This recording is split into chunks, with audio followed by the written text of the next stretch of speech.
Here we've got a MPU and driver board, excuse me, both out of a Blackout.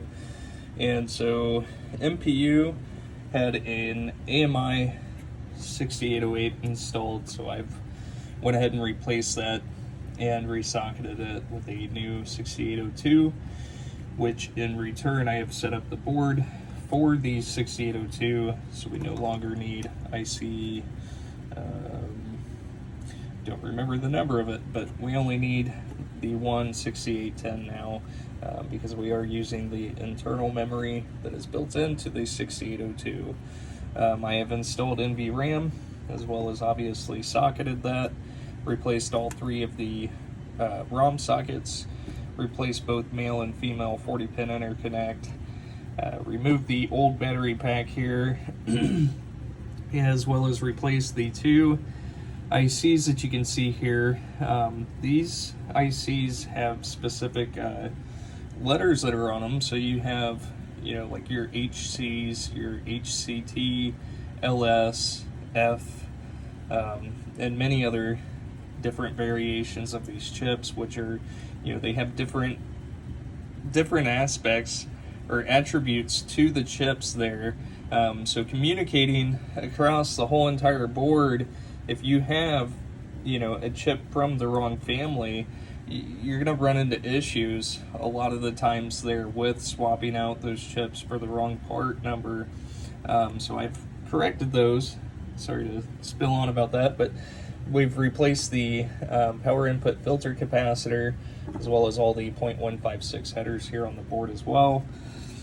And the driver board, again, we've replaced both male and female 40-pin interconnect, replaced all 0.156 headers here throughout, have replaced the, what is this, Q24, or I'm sorry, Q25 actually, and Q24.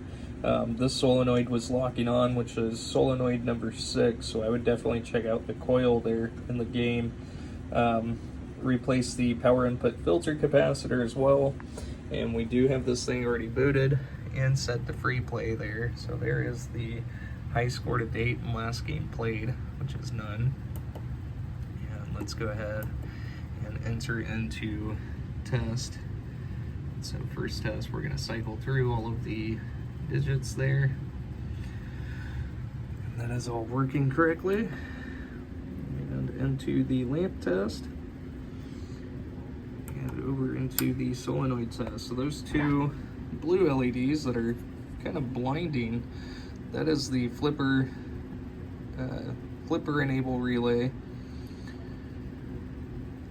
that allows for the flippers to work and just blinds the ever-living crap out of my camera here. Should probably swap those out for a different color LED, huh?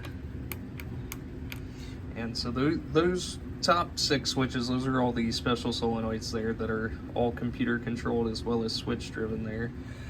And so that's all working correctly. And moving into the last test is going to be switch test. So here in Blackout we have 46 total switches, and I'm just moving through diagonally through the switch matrix, testing both rows and columns. And we can test the last rows here in the game as well, and all switches are reporting correctly.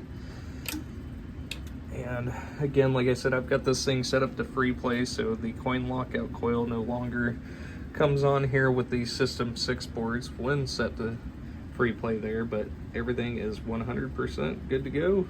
Thank you so much.